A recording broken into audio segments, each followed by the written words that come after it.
কোনো এমন কাজ করতে পারে না। নিশ্চয়ই কেউ ষড়যন্ত্র করে দর্শন আচার আমাকে বিপদে ফেলার চেষ্টা করছে। এসব মিথ্যে মিথ্যে মিথ্যে। নামন্ত্রী মিথ্যে নয়, সত্যি কিছু রমণীমন মিত্রের খুলে দর্শনা বসলে অ্যারেস্টেড। আমি বিশ্বাস করি না নিজে, আমি বিশ্বাস করি না। তুই এই খবরের কাগজটা কে এবার নিশ্চয়ই করি চক্রান্ত করে দর্শনকে ফাটাতে চাইছি। কবি তাছাড়া আরেকটা খবর আছে। খবর আরো কি খবর? সারদা দেবী ফুড কোম্পানির ট্রাকের মধ্যে 1000 জনের শরীর পাওয়া গেছে। আমি বেশ শুনতে পাচ্ছি পুলিশ হয়তো আছে তোমাকে অ্যারেস্ট করতে। চক্রান্ত নিশ্চয়ই কেউ আমাদের বিপদে ফেলার জন্য চক্রান্ত করে হিসাব করে খারাপই। তুমি ঠিক বলেছো, আমি ঠিক ভালো বলেছি, তোমরা এই কাজ করতে পারো না। এবার বুঝি তেল তেল করে বলে ওঠে আমার সাগরের চোখটা ভেঙে চুরমার হয়ে যাবে। কাল বৈশাখী জোড়ো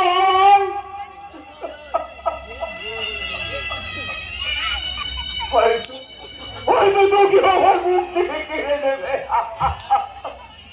জানিস রিজু, তোর মা মারা যাওয়ার পর তোর দিদিকে তোকে নিয়ে আমি অনেক স্বপ্ন দেখেছিলাম। এবার তুই স্বপ্নটা স্বপ্নই করে যাবে, বাস্তবে রূপ দিতে পারবো না। আমি বাস্তবে রূপ দিতে পারবো না। আমি তো হিসাব করো না, আমি কেবো না। তুমি কাঁদলে যে আমি ভেঙে পড়ছি, কেন না? এখন ভাবাই বিপদ কি করে রক্ষা পাবো। হ্যাঁ হ্যাঁ, তুই ঠিক বলেছিস রিজু, ঠিক বলেছিস। ভেঙে পড়লে চলবে না, কত বিপদ এলেও আমাকে তো শক্ত হয়ে দাঁড়াতে হবে। কিন্তু কিন্তু বিপদ থেকে রক্ষা পাবো কেমন করে? হ্যাঁ, একটাই মানুষ করতে পারে, কিং চুপটা। লক্ষ্য করছে তুই তাড়াতাড়ি কিছু একটা আমি এসে গেছি কাকাবাবু। তুমি খবর পেয়েছো? আমি সব খবর পেয়েছি, তাই তো সব কাজ ছেড়ে আমি শুনে চলে এলাম কাকাবাবু। বাঁচাও কিছু বাঁচাও, তুমি বলিস কি স্যার? তুমিই তো আমাদের এই বিপদে হাত থেকে বাঁচাও। কিছুটা দিদি এনেছে, বাবা কিছু আমি পাগল হয়ে যাবো। তুমি যেমন করে দিদি আর বাবাকে বাঁচাও প্লিজ। কিছুটা রিজু, আমি বাঁচাতে আসিনি রিজু, আমি এসেছি কাকাবাবুকে অ্যারেস্ট করতে। কিছুটা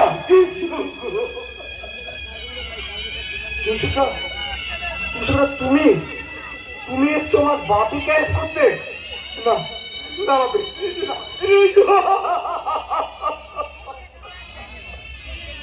কিন্তু তুমি আমাকে অ্যারেস্ট করতে এসেছো?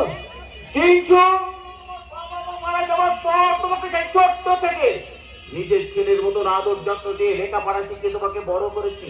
আজ তুমি বড় পুলিশ অফিসার। দর্শনা থেকে কদিন পর তোমার দিয়ে, তাছাড়া তুমি বিশ্বাস করলে কি করে আমি বিবাহ কোম্পানি তুমি বিশ্বাস করতে পারলে? এটা বিশ্বাস অবিশ্বাসের প্রশ্ন নয় কাকাবাবু, সেটা আদালত করবে। আপাতত আপনি টাকা পয়সার লিপ্ত, আর সেটা আপনার কোম্পানি থেকে করা হয়। কিন্তু তুমি তো জানো কোম্পানির সব দায়িত্ব ম্যানেজার অমিত রায়ের উপর আমি ছেড়ে দিয়েছি। কি হবে স্যার? কোম্পানির সমস্ত চালানে আপনি সই করলে তবেই মাল ছাড়া হয়, আর এখানে সমস্ত চালানে আপনার সই। আমি ষড়যন্ত্র, আমি বেশ বুঝতে পারছি ভাবি। তোমার পিছনে ফায়দা দিলে কি বেমানি করছে? আমি না আর কেউ না, আমাদের অতি প্রিয়জনের মধ্যে কেউ। কাকাবাবু, ডাক পয়সার লিপ্ত থাকা আপনাকে আমি অ্যারেস্ট করতে বাধ্য হলাম। বাবাকে তুমি অ্যাড করতে পারো না, প্রয়োজনে তুমি আমাকে বাবার কাছে কোনো ভুল হয়ে থাকে, মাথা পেটে থাকতে কিন্তু যেমন লোকের পিছিয়ে বাবাকে বাঁচাও। আরে কিন্তু আমার আমার কথা মনে পড়ে না তোমার? মনে পড়ে না আমার কথা?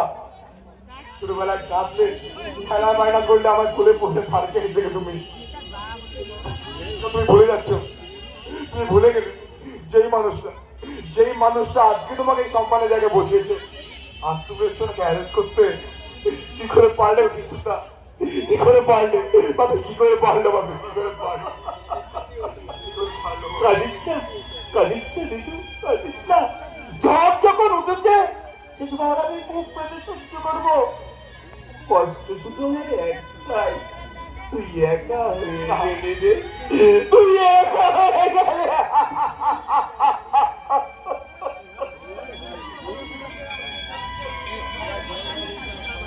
না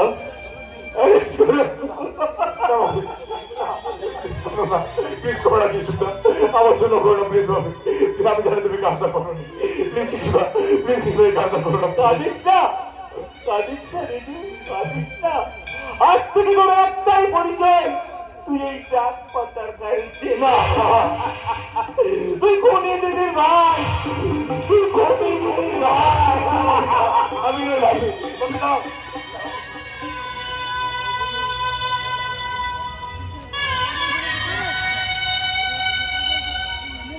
কাঁদিস না রিজু, কাঁদিস না। আরে আমি তো আছি।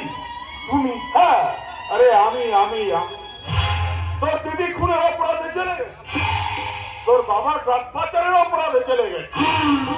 ভাবছি আছিস তুই হচ্ছিস আমার পথের কাঁটা। তোকে আমি পৃথিবী থেকে সরাবই। তার মানে তুমি হচ্ছে সে আসল মির্জাফর। আমি সেই মির্জাফরের মতো বিশ্বাসঘাতকতা করেছি। এবার তোকে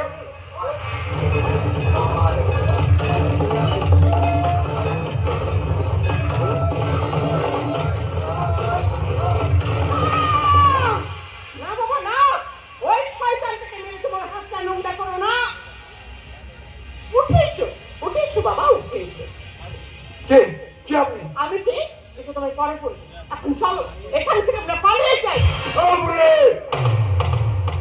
তুই ওকে নিয়ে পালিয়ে যাচ্ছিস কোথায়?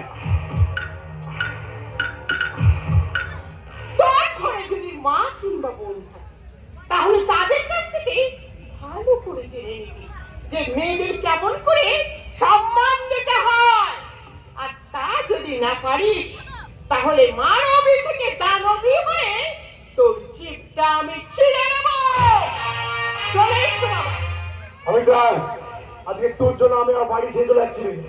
তবে যাওয়ার আগে তোর মৃত্যুর ঘন্টার আওয়াজ দিয়ে গেলাম। বোমা নয়, পিস্তল নয়, ছুরিতে নয়, তোকে মরতে হবে বিষে জ্বালায়। আজ থেকে তুই তোর মৃত্যু দিনটা পছন্দ করে রাখ। ঠিক সেই দিনই মৃত্যুটা হবে তোর, আর সেই মৃত্যুটা হবে এই বই বাড়িতে। বিমান বসের পয়সায় বেঁচে থাকা 5 কুত্তা।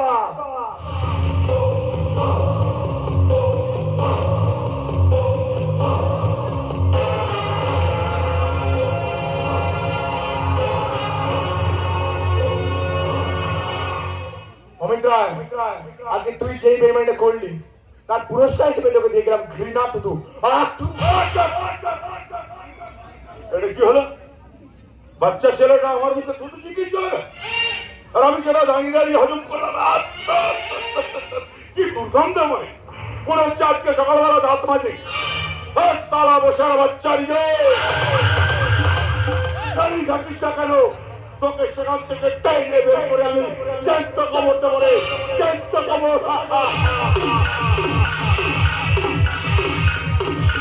হয়েছিল কিন্তু এটা তো টানা লোকা বলে মনে হচ্ছে না, তাহলে আমি কোথায় আছি? ওদের ইচ্ছে পূরণের এসে রুমে। হ্যাঁ, আমি তোমাকে ঘুমের ওষুধ থেকে লকআপ থেকে কিডন্যাপ করে এখানে নিয়ে এসেছি। এবার এসি অন করে ওই নরম বিছানায় নিয়ে গিয়ে সব অপমানের হিসেব আমি মিটিয়ে দেব। না কেন ম্যাডাম, तुम्हें तो टाइम लगा, हम तो ना सारा मेरे मस्त बस कहानी खत्म।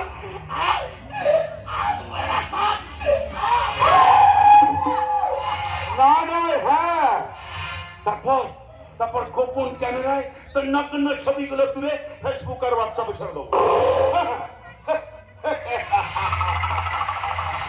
আর ফেসবুক আর হোয়াটসঅ্যাপে দর্শকরা তোর সেই নগ্ন ছবিগুলো দেখে পাগল হয়ে যায়। জাস্ট পাগল। তুই আমাকে চড় মেরেছিস, আর দেখ আমি তোর সাথে কেমন খেলা খেলি। দেখ তুই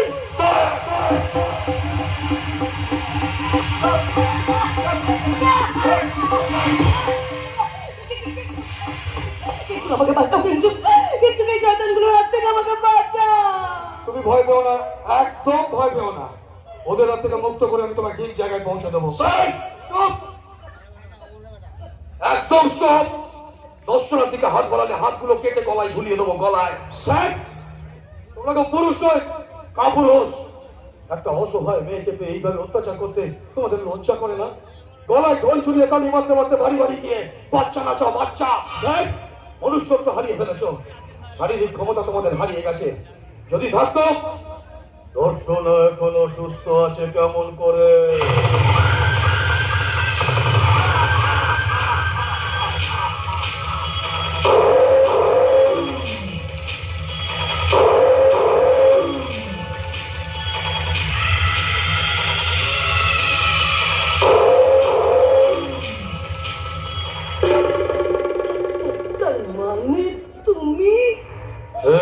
লোকে নাম্বার ওয়ান ভিলেন আমি ভীমসেন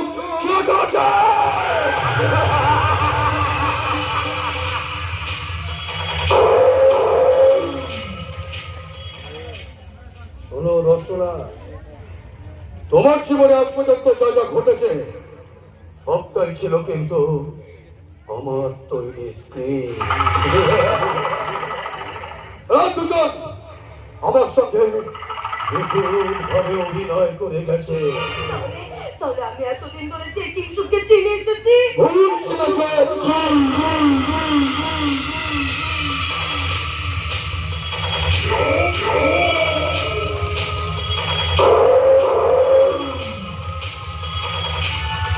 সম্পূর্ণ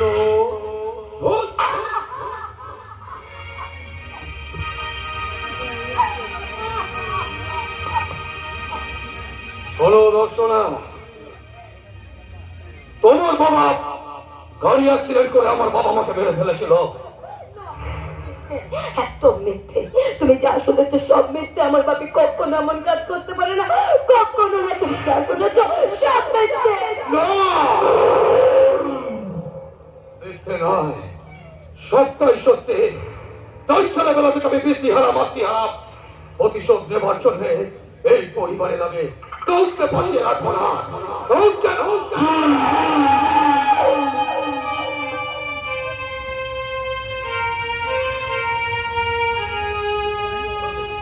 তাহলে তোমার ভালোবাসা অভিনয়, সম্পূর্ণ অভিনয়। তোমার সঙ্গে এতদিন আমি ভালোবাসার অভিনয় করে এসেছিলাম, শুধুমাত্র আজকের এই দিনটার জন্য। চলো দর্শনা, যে খুনের কাজ তুমি অ্যারেস্ট করছো সেই খুনটা কিন্তু তুমি করনি, করেছি আমি। কি বলছো তুমি? একদম ঠিক কথা বলছি, পুরোটাই সত্যি কথাই বলছি।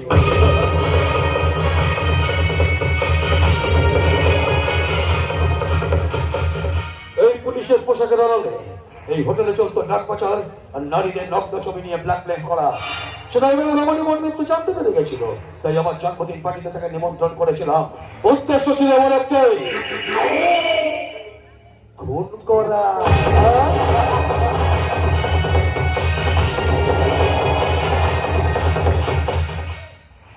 জন্মদিন পার্টি চলছিল, ঠিক সেই সময় তুমি ওয়াশরুমের দিকে গেলে, আর ওই একই সময় অমিত রায় কালো কাপড়ে মরি দিয়ে ওয়াশরুমের দিকে ঢুকলো। তুমি চিনতে পারো নেই, ভয় পেয়ে গেছিলে, ধাক্কা মারো, তার মাথাটা দেয়ালে লেগে সে মাটিতে পড়ে যায়। মাথা দিয়ে গোল গোল করে রক্ত বেরোতে শুরু করে।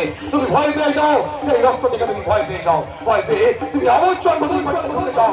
আর আমি ওই একই সময় এবারে রমণীমোহন দিকের মাথায় একটার পর একটা, একটার পর একটা, একটার পর একটা হাতুড়ি মধ্যে মধ্যে তাকে আমি মেরে ফেলেছিল।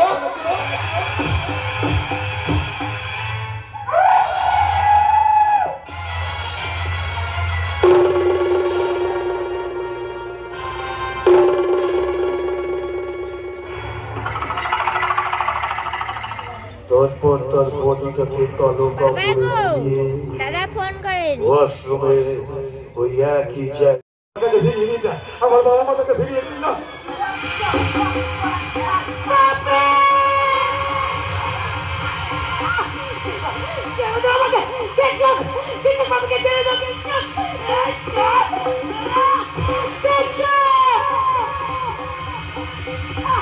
আজ আমি তোকে ছাড়বো না, শয়তান!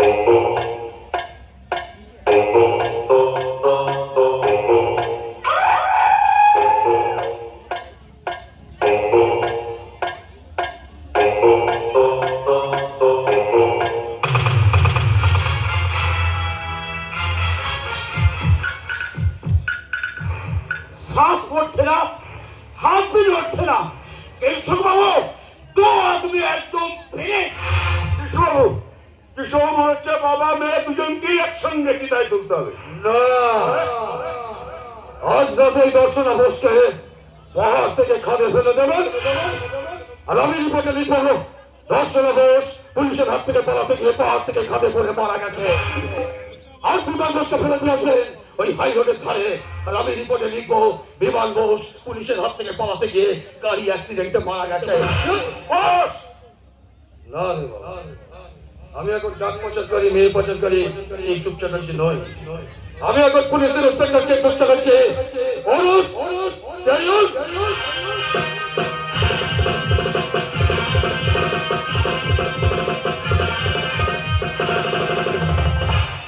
শালা একেবারে সুপার ব্রেন।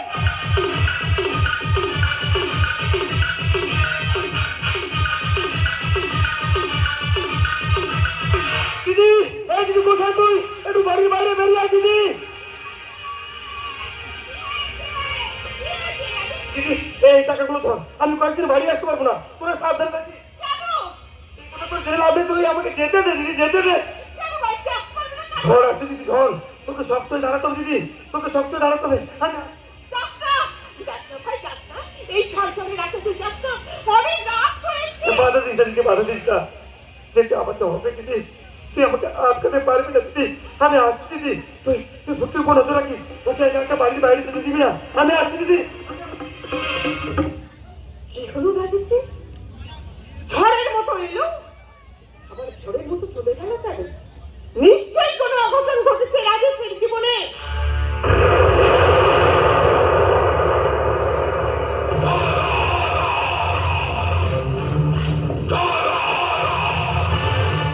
কে আপনি? পোশাকটা দেখে নিশ্চয়ই বুঝতে পারছেন থানা থেকে আসছি।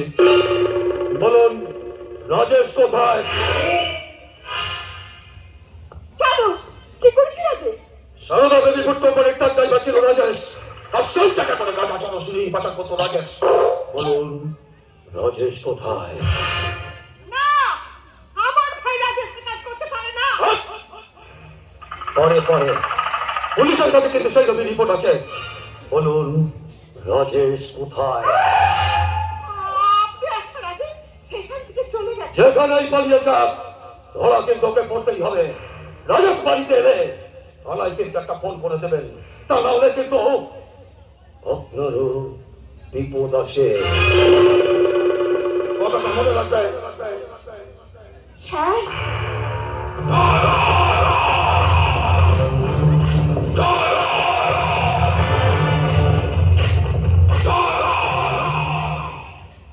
আপনার ভাই রাজেশ সে কিন্তু আর ভালো নেই, বড্ড খারাপ হয়ে গেছে।